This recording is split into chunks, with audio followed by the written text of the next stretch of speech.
¿Se puede ser abogada y al mismo tiempo militar en los ideales anarquistas? Esta es una pregunta que me hacen constantemente en redes sociales. Y de hecho, en parte por eso muchas veces no me gusta eso de autoascribirme como anarquista. No porque me dé vergüenza o algo por el estilo, sino porque a veces me preocupa que esas etiquetas no sean una brújula, sino una camisa de fuerza. Y además creo que uno de los principales ideales anarquistas es no ser dogmática. Porque imagínate tener un sistema de creencias que te genere culpa constante por no poder cumplirlo a cabalidad. Sobre todo si plantea estándares sumamente altos y por lo tanto sumamente difíciles de cumplir para cualquier ser humano. Entonces, ¿se puede ser abogada y al mismo tiempo militar en el anarquismo? Supongo es una crisis común cuando estás en tus 30s, ¿verdad? Y no les voy a mentir, sí es algo que me pregunto constantemente. Pero algo que me alivia es recordar que a lo largo de la historia siempre han habido abogados y abogadas anarquistas. Justamente como Robert Cover, que es uno de los autores que más marcó mi formación jurídica. Cover nos demuestra que sí es posible hacer un análisis jurídico desde el anarquismo y sobre todo nos ofrece una muy rica crítica al papel de las Cortes Constitucionales. En muchos momentos de mi formación jurídica me sentí súper desubicada y sin ruta. Tenía tantas dudas e inquietudes que el estudiar derecho parecía no tener un sentido. Y no les voy a decir que autores como Cover me ayudaron a reencontrar mi ruta, sino que me enseñaron que está bien transitar sin ruta. Así que agárrense, porque si antes no aguantaban escucharme hablar durante un TikTok, acá voy a hablar por más tiempo. Y empezamos.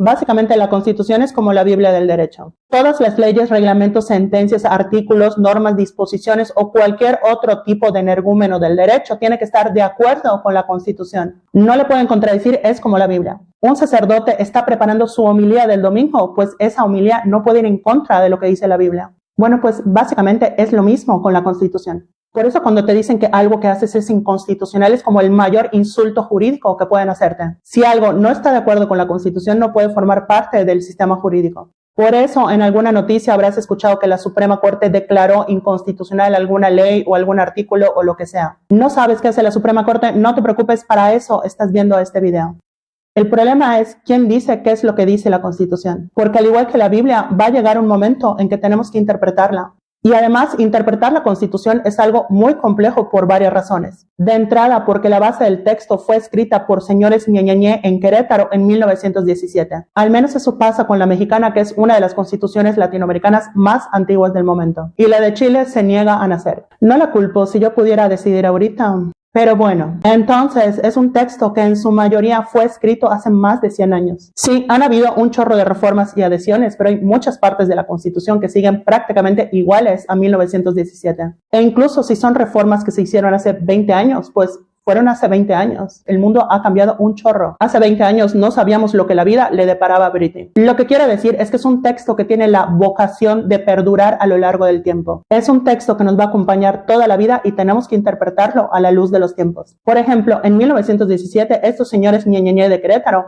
incluyeron en la Constitución el derecho a la educación. Pero ellos entendían la educación tal y como la estamos entendiendo hoy día. Porque hoy día el gran consenso es que el derecho a la educación incluye la educación inclusiva para personas con discapacidad. Pero estos señores de Querétaro de 1917 obviamente no estaban pensando en nada de esto. Entonces, ¿por qué hoy, si decimos derecho a la educación, asumimos que incluye eso? Pero en 1917 no se entendía eso, porque la Constitución se interpreta a la luz de los tiempos. Los constitucionalistas aman decir que es un instrumento vivo. Güey, qué miedo si mi Constitución tiene vida propia. Porque el absurdo de creer que en 2024 tendríamos que interpretar un derecho tal y como lo interpretaban en 1917 es lo que Thomas Paine llamó la dictadura de los muertos. Porque cada generación tiene que interpretar la Constitución conforme a sus prioridades, retos, necesidades, bla, bla, bla. Y bueno, la Corte Constitucional de cada país lo que hace es interpretar la Constitución a la luz de los tiempos. Por ejemplo, la Corte Constitucional de Colombia, la Sala Constitucional de Costa Rica,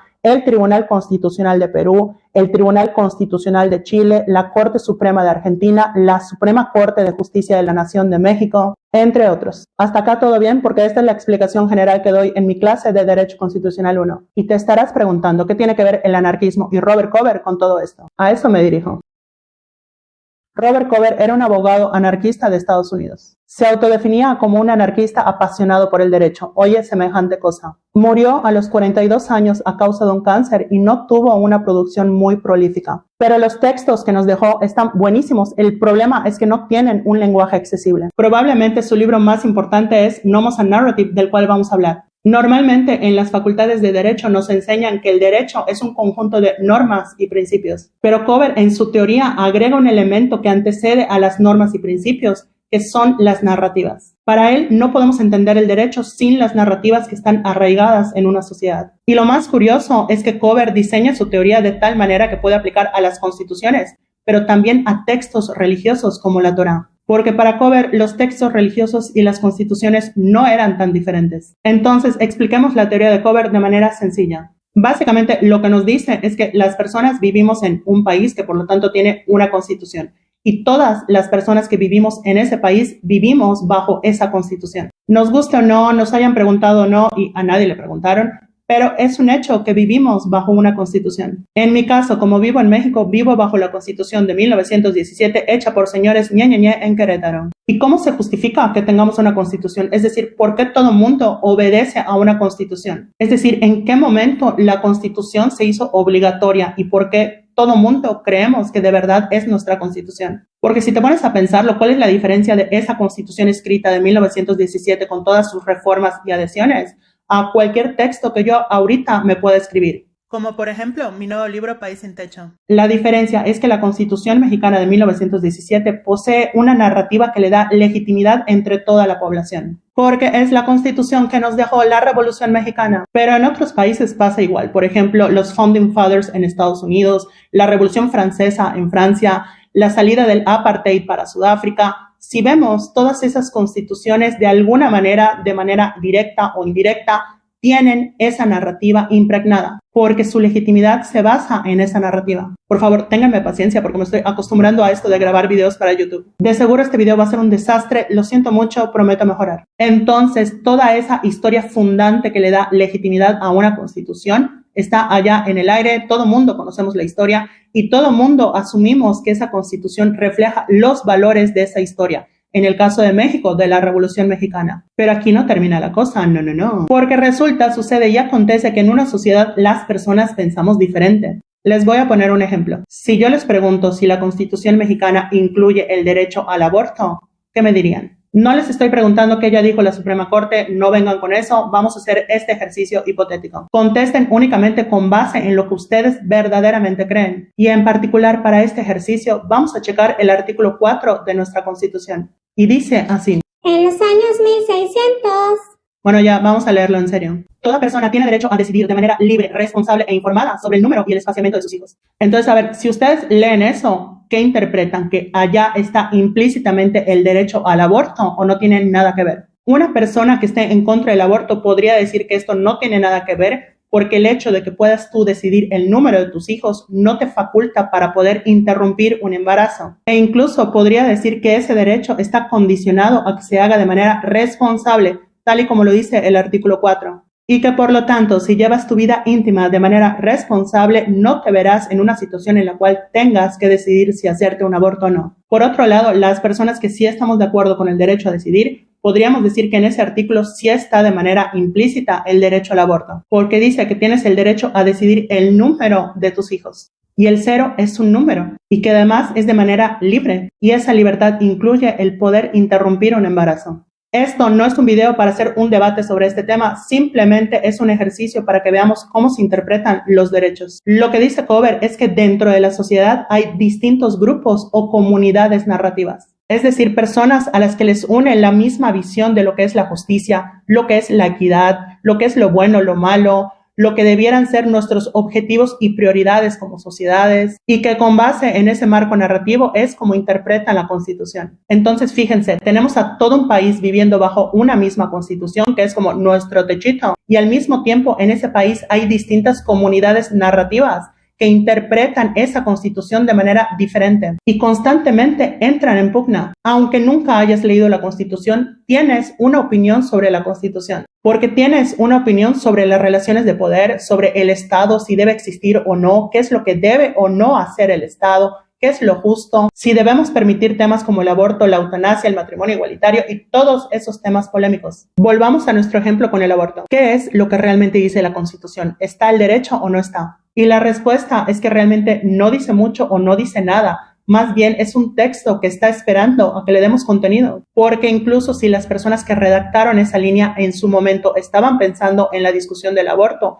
lo que importa es cómo se va a interpretar ese artículo hoy en 2024. Y es curioso porque leemos ese artículo y cada grupo está segurísimo de que dice lo que creen que dice, a pesar de que sean posturas totalmente encontradas. Porque no puede ser un artículo que esté a favor del aborto y al mismo tiempo en contra del aborto. La Constitución de Schrödinger. Si se dan cuenta, lo que está ocurriendo es que el artículo 4 se convierte en un ring de boxeo en el cual los dos grupos narrativos se enfrentan para ver quién se va a coronar con el significado de ese artículo. Porque dicho sea de paso, el derecho siempre es político y el derecho constitucional todavía más. Esto no quiere decir que el derecho no tenga ciertas normas internas que definen su metodología y su técnica, pero es un hecho que se abastece de todas las demás ciencias y disciplinas. Normalmente, los debates jurídicos no son solo jurídicos. El que solo sabe de derecho tampoco sabe de derecho. Si discutes sobre el aborto, es una discusión de ética, de biología y de muchas otras disciplinas. Si discutimos una reforma en materia de hidrocarburos, es una discusión de física, química, de medio ambiente, de biología, de muchos otros temas.